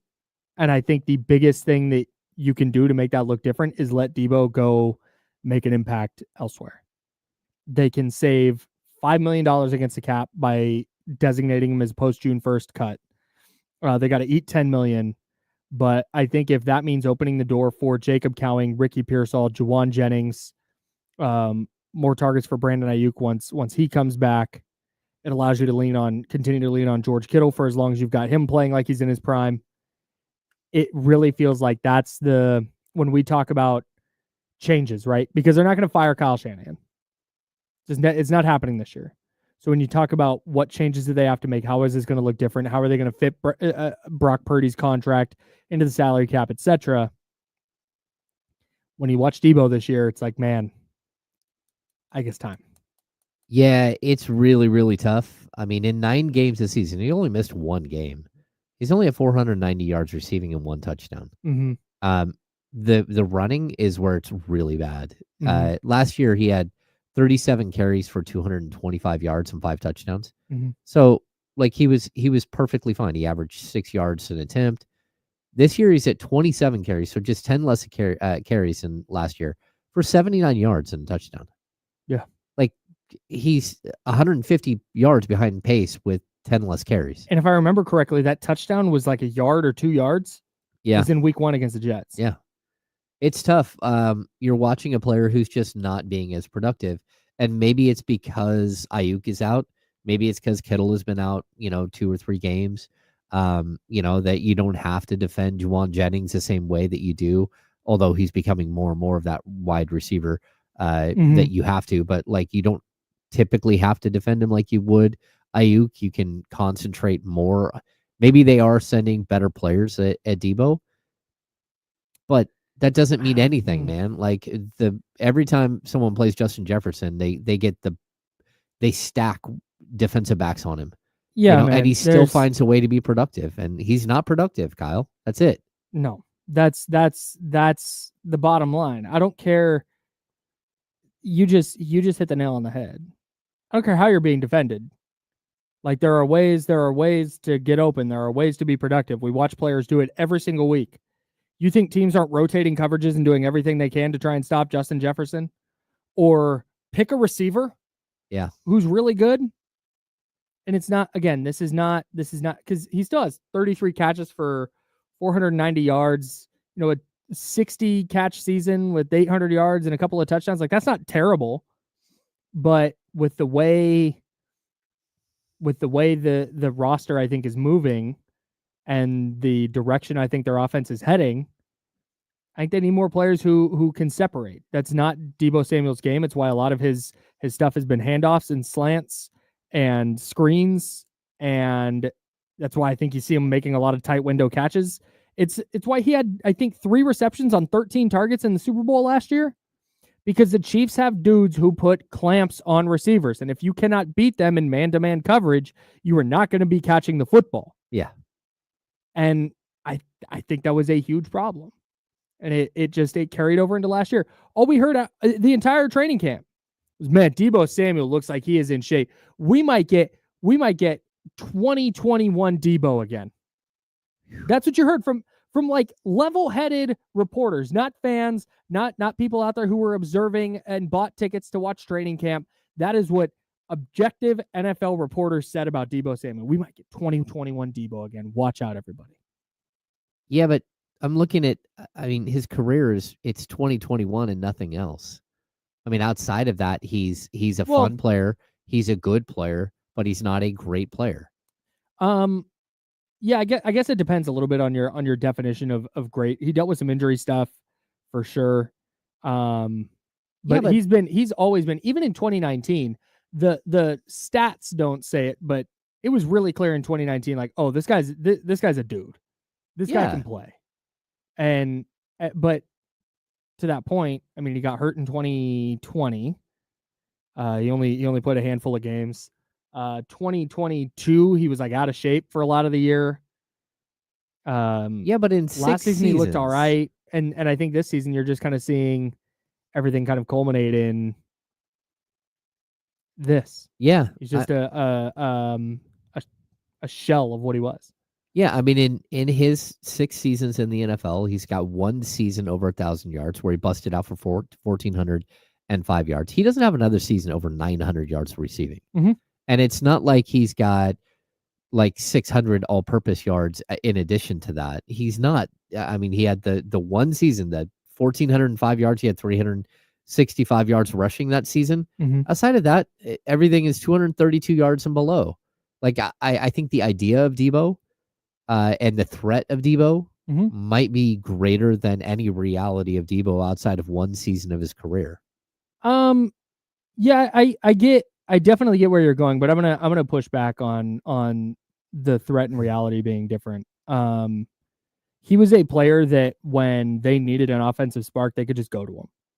And they could go, hey, we're going to run this tunnel screen for Deebo, and he's going to go 20-plus yards. Mm-hmm. And when you have a player who you can just kind of design a touch for and know that you're going to get 10, 15, 20 yards, when he's going to set a tone for you, I think there's a lot of stuff he did for their offense that goes beyond the box score. I think is what I'm getting at. But now, and this is why I've reached this point, that is no longer there. And if you're not going to be that, offensive spark, that guy that, hey, you know what, offense in a rut, get it to Deebo a couple times in a row, and he's going to make some plays and get us going. Mm-hmm. If he's not going to be that, then we come back to what you're saying and like, hey, the overall production just doesn't match what he's. Well, certainly not what he's being paid. Sure. And that's kind of the problem they run into. No, it's tough. And I think, a guy like Juwan Jennings is going out there and just doing what he has to do to be effective. Mm-hmm. I mean, the plays that we saw from Jennings this last week where he's carrying 3 dudes to go get a first down, that used to be Deebo. He used to be fearful. A defensive back was fearful to go tackle him because he's a freight train coming at you. Mm-hmm. And I just don't see it. I don't see that he's that type of impact player anymore. And look, at a certain point, you're going to need a guy like Cowings to be something better than he is right now. But it's not like he can't do an end around. Mm-hmm. Like, you can work with some of these other guys to do some of the things that Deebo's doing. And if Deebo can't excel at this point, part of the reason why you're not very good this year is because he's not very good. Mm-hmm. Like, most games, there's a lot of games this season where Brock Purdy's walking in with one wide receiver. Yeah. Whether that's Jennings or Ayuk the 1 week or it's Kittle. Mm-hmm. Like, the other guys aren't getting the separation. Like, the Ayuk injury is catastrophic, but you're always left wanting, like, where is all of these incredible specialty players? They're not stepping up as much as, maybe Brock's not hitting the right pass. Mm-hmm. And are there a couple of times where Brock made a mistake? Sure. Yeah, like he hasn't been perfect, but I always look at it like he needs players to be playmakers. This is not a dynamic offense like what you would expect. It's just not. It's not nearly as dynamic as it should have been this season. I saw somebody say that this is Kyle Shanahan's fault because they don't run slants or screens. Let me just push back on this real quick. Deebo Samuel this year, and this goes to my point, has received 10 passes behind the line of scrimmage. So that'll count as a screen. On those 10 passes, he's caught 9 of them for 52 yards. Yeah. And he has 8.1 yards after catch per reception. Even last year, he got 28 targets behind the line of scrimmage that he took for 260 yards, averaged 13.8 yards after catch per reception. Yeah. On those throws. So at what point does Kyle Shanahan stop feeding the beast? 2021, he was at 17.2 yards after catch per reception on screens. Yeah. This year, 8.1. He's just not that dude anymore, and that's okay. We always knew there was a question of whether they should pay Deebo for this reason. Yep. Like, man, how's this game going to age? Turns out not great. At all. And I think that's what we're seeing, and it's just kind of the reality of where the 49ers are at. At some point, like, these windows don't last forever in the NFL. There are only so many guys that you can hang on to. The 49ers haven't had a player be with their team for 10-plus years since, I think, Joe Staley. Yeah, that's what I think was the last player they drafted who was with the team for 10-plus years. Oh. And that's like, it's hard, right? It's really, really tough. Deebo's been here since 2019. That's a really, really nice run. He has 6 seasons in. That's a really nice run for a player. I just think it's kind of run its course. The Niners offense has to look different, and that means not relying on Deebo. I agree. Anyways, all right. The handoff's coming up next. Speaking of the 49ers, I want to talk about the word accountability because we've seen it come up with Mike Brown. We see it come up all the time with Kyle Shanahan, and we're going to have a little discussion about that next. Jesse Tapia will be in. He is back from vacation. Can't wait to talk to him about his trip to Miami. He will be in for the handoff at 11:45, and then we'll get you to D-Lo and KC coming up at noon. Don't go anywhere. It's the Insiders, sponsored by Jiffy Lube here on ESPN 1320 at Sacramento Sports Leader.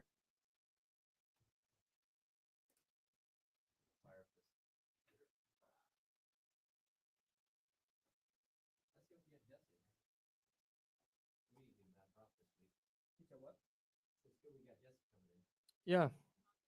We're gonna have to shift that because remember I got to leave early on Friday.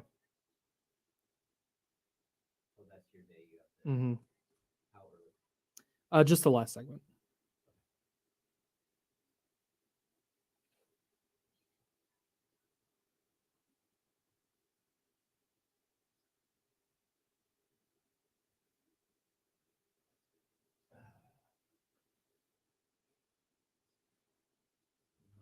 There we go.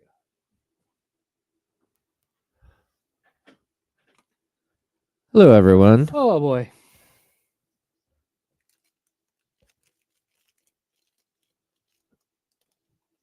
We're out on Lone Tree. Lone Tree and what? I started something earlier.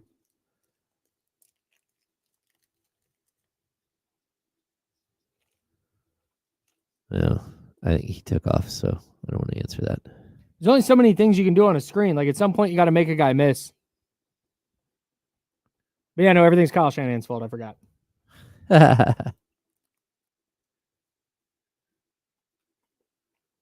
Jeff Mooney missed kick. Shanahan! Traffic getting into the game. Shanahan! Keegan Murray misses a 3. Mike Brown! Damn it, Shanahan!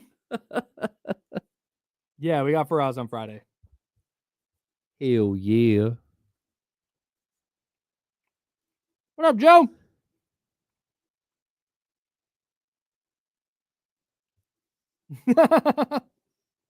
No, it's true, Scooter. You're not. This is not good. Everybody pray for the 13-foot tall Jack. I guess the winds have kicked up. And Sarah's like, I don't know what to do. I'm here by myself. And like the winds are crazy. And there's some concern about tall Jack. I do have him weighted down quite a bit with giant cinder blocks. That's good. And we'll see what happens. I hope he doesn't tumble. then I'll have to fix that. That's not great. Good take.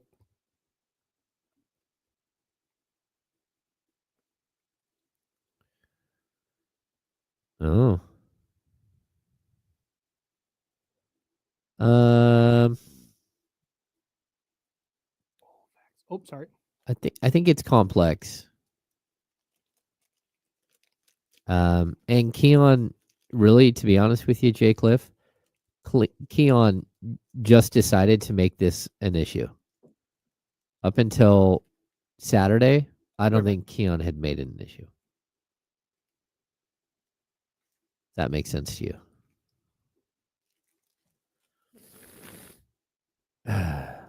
Uh-oh. Matt, it's rough up there in Auburn. That's not good.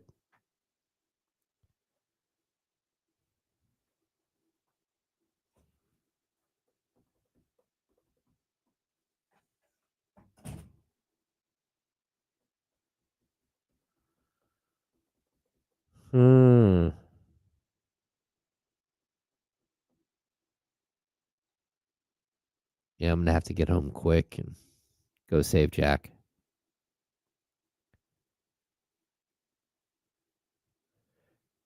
No, Jay Cliff, I'd say overall, Keon has not pushed for the starting job. He didn't do it in training camp. And through the first, 12 games of the season, he was good in a couple of them, but overall it wasn't consistent and, enough where he just made it to where you had to make a decision. And to be honest with you, Kevin Huerter, he's had some stinkers, but he's also had some really, really, really good games.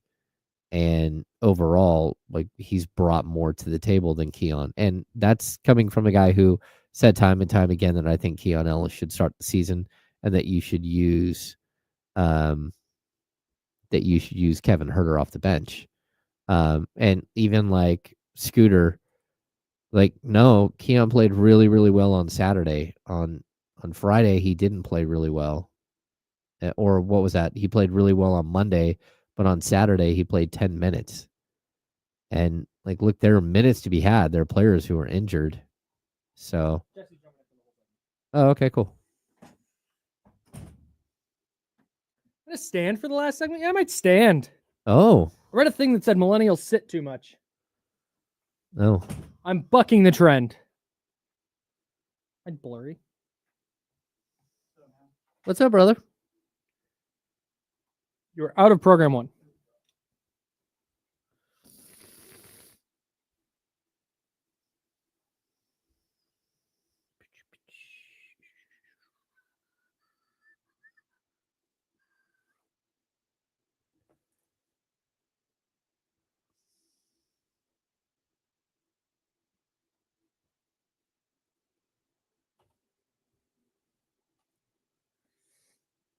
When are we back? 30 seconds. What's up, Chatty House? Oh, no.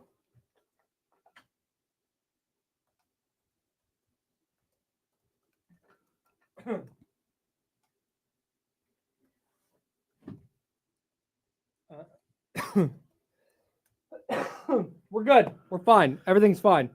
Seems like you've been going down all show. You good? Let's go. Let's go. No, I just ate a granola bar during the show. Here we go.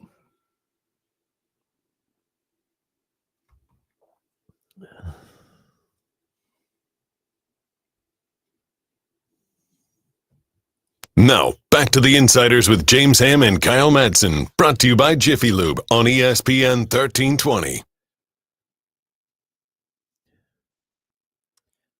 James Ham there. I'm Kyle Madsen. It's the return of Jesse Tapper. He is in the building. What's up, Jesse? Happy to be back. Excited.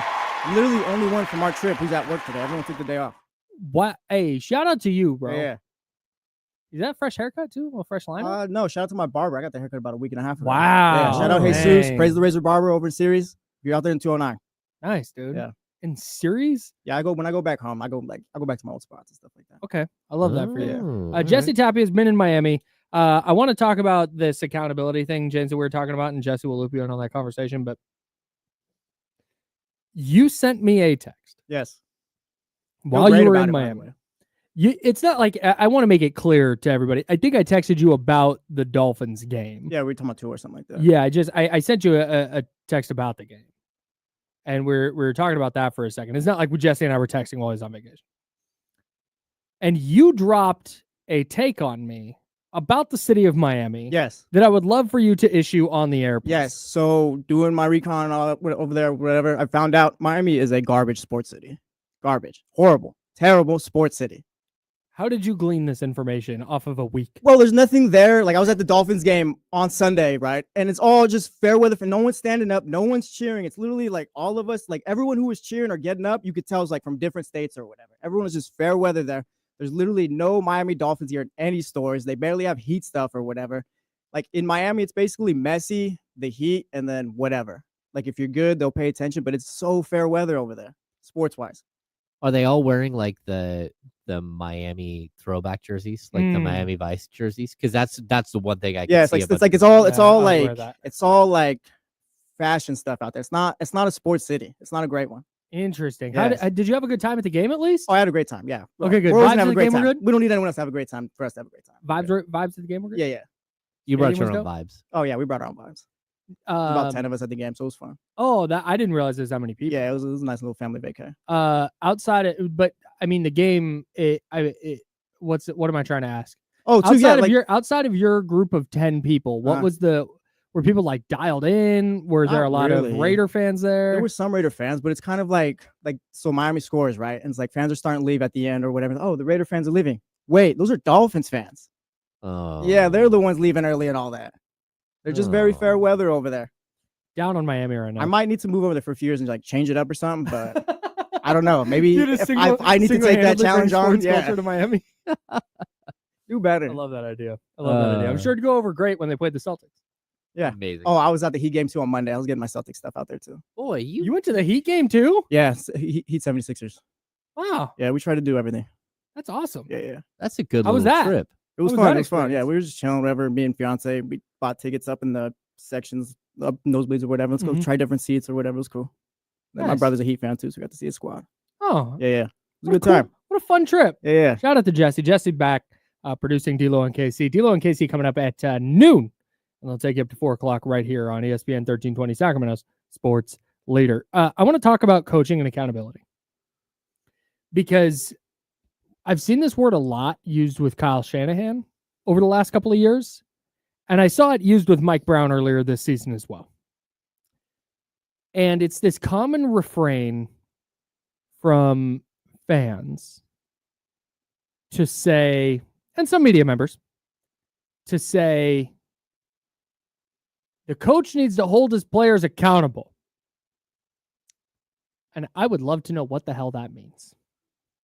I think that means yelling at him in the press conference, the post-game press conference, or not yelling at him, but kind of, oh, this guy stunk today or something. Like, yeah, publicly shaming him, I guess. Okay, cool. Yeah, that always goes over great. But I think maybe you might be right. Okay, so I've covered a lot of head coaches, some head coaches who protect their players at all costs. Like Dave Yeager, for as much as Dave he's a fun-loving dude. There's plenty of things that Dave did wrong. He would protect his players 100%. One time I had written that Aaron Aflalo was a sieve on defense. And Dave asked media relations to have me hang out for a minute after practice and pulled me aside and said, hey, I don't is he really a sieve on defense? And I'm like, well, Aaron talked to us yesterday and said how this is the worst he's ever played defensively. And he goes, okay, so he talked about it that way. And I'm like, yeah. He goes, okay, then we're good. But if not, I don't want you throwing my dude under the bus and call him a sieve on defense because, sure. He's one of my, he's a starter. Yeah. And so I think some coaches handle it differently. But accountability for me is, are the players doing what you're asking them to do? Mm-hmm. If a player isn't playing well, do you pull that player? Do you hold them accountable in the moment? Mm-hmm. Players make mistakes, coaches make mistakes, but I think there has to be an overall pathway where everyone is pulling the same way and you can see that everyone's pulling the same way. Mm-hmm. And again, if players are missing shots or, if quarterback overthrows a ball, I don't know what the accountability factor is there. That's it. the Kings were missing threes early in the season. Mike Brown needs to hold these guys accountable. How? We've seen him have a quick hook with Malik freaking Monk. Yeah. We've seen him do it with Kevin Huerter. We've seen him do it with Keegan Murray. What is he? I think fans just want to, because we're all on the outside looking in always. They Yes, just want of to course. feel like what they see, like you see it too, I guess, maybe. And not, I don't know if that's the best way to put it, but just kind of, they want to feel like you see it too, I guess, and know that you know it. Well, I bring this up because I saw a tweet today, and maybe you're right. I saw somebody say something along the lines of, what's the point of a coach if not to put players in positions to make plays? Like, players have to make the plays, but if they don't, like, it's on the coach to hold them accountable. The 49ers on 11 have a chance to ice the game with a completion. They throw it to Deebo Samuel. It was a good play call, and Brock Purdy missed the throw. Brock Purdy knows he misses a throw. Kyle Shanahan knows he misses a throw. I believe Kyle Shanahan said as much in his post-game presser. It might have been his conference call. It's like, yeah, like, missed a throw. Says all the time, we missed that throw. He always says we. But he's not going to go bench Brock Purdy because he missed the throw. Weird thing is, like, I don't get that. There's no accountability. He's gonna miss a throw the next game too. Right. And okay, the offensive line's not playing well. Find the solution. Because I promise if they had a better solution along the offensive line than what they're dealing with right now, they would be playing. There's no benefit to Kyle Shanahan to keep rolling out Colton McKivitz or Jake Brendel if there's a better option in the building. Yeah. The only way I see, like, a coach calling someone out or accountability or whatever you want to call it, when it's the right thing, is if it's happening over a season-long period or something like that. Yes. If the guy had Yes. a bad game or whatever, then whatever will be better the next game. But I don't think you need to call guys out because they made a bad throw here or there. No, totally. And like when we were talking about this at the break, where a lot of people are like frustrated with the fact that Keon Ellis has had this like huge up and down season the whole time. Mm-hmm. And like, I don't know what Mike Brown is supposed to do when he plays him 23 minutes against Minnesota on Friday night, right? And he goes 1 of 4 from the field and 1 of 3 from 3, and you're begging him to shoot the ball. Yes. Then the next game he comes out and he plays 10 minutes, and Mike's like, I can't do it. Like, if you're not going to shoot, he goes 0 for 1 from the field, 0 for 1 from 3. Like, if you're not going to do it, I have to hold you accountable, and I've got to bench you. And you know what happens?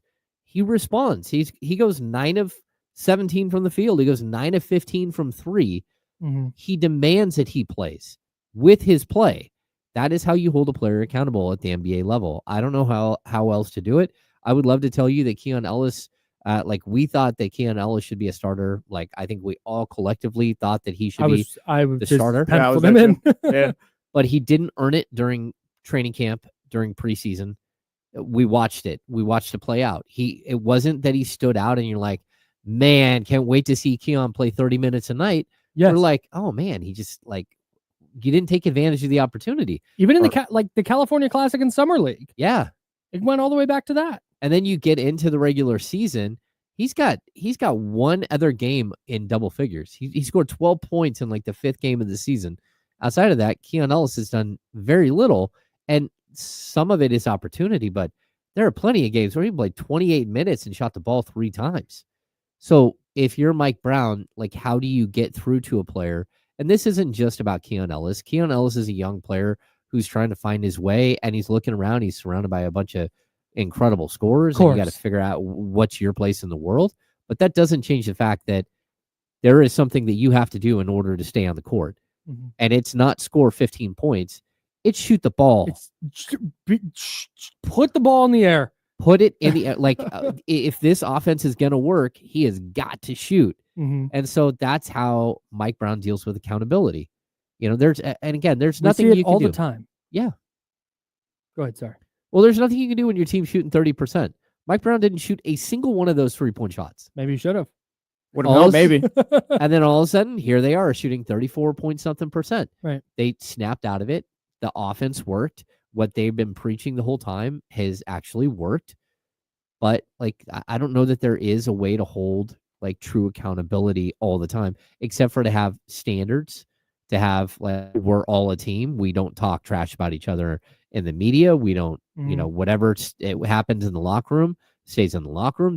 There's accountability within the walls, but outside of that, I'm not sure how you're supposed to hold a player accountable who misses shots or doesn't take shots. See, that's the thing though. Like they're already doing it. It's just a matter of we don't know that they are because we don't see it. Exactly. Like Mike could be lighting them up every day in the locker room or whatever. We won't ever hear about that. Right.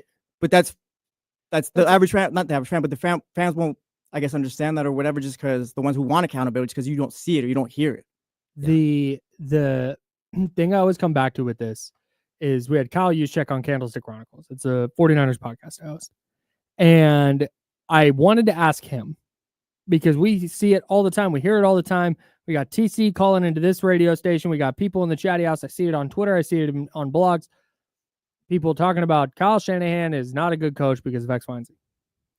And so I asked Kyle Juszczyk. I said, hey, I work in sports talk radio. I see and hear a lot of stuff about Kyle Shanahan. What makes him a good coach in your eyes? And the thing he mentioned was because he has the kind of relationship where he holds you accountable. He holds us accountable. We can hold him accountable. When he makes a mistake, he's the first one to be like, that's on me. And it makes you as a player, when you make a mistake, way more willing to be like, that's on me, and to hold yourself and your teammates. It's the first thing he brought up. And then he went, oh, and the play design and play calling and stuff too. So I think you're right. It's never anything we're ever going to see. Mm-hmm. It's never anything a coach is never going to be like, hey, bring in those cameras into the locker room. I want everybody to know. Because a lot of it may not even be like yelling. It might just be pulling the guy aside and be like, hey, like what you did today wasn't good enough. Let's lock in, have a better week of practice, and let's go. Yeah. And that's probably the extent of it. If I hate the word accountability in this context, because there's nothing that's ever going to happen that's going to make you satisfied if that's what you're looking for. And what is he going to do? Like Kyle Shanahan, like what do you like? They're just not as good as they've been this year. Like that's all it is. Like you're just not going to go 13-4, whatever, every year. Yeah. Sometimes you're the Buffalo Bills of the 90s. It happens. And you're still a great coach, still great. Jim Kelly was a great quarterback. Mm-hmm. Just it is what it is. Yep. Yeah. And I think there's so many times where fans want media members, us as media, to hold them accountable, in post game or pre-game. Like, why are you doing X, Y, and Z?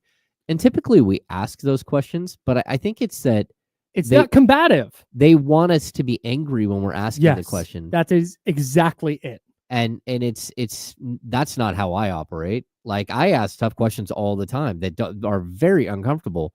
Yeah. But I ask it in a way where I give someone an opportunity to explain. Mm-hmm.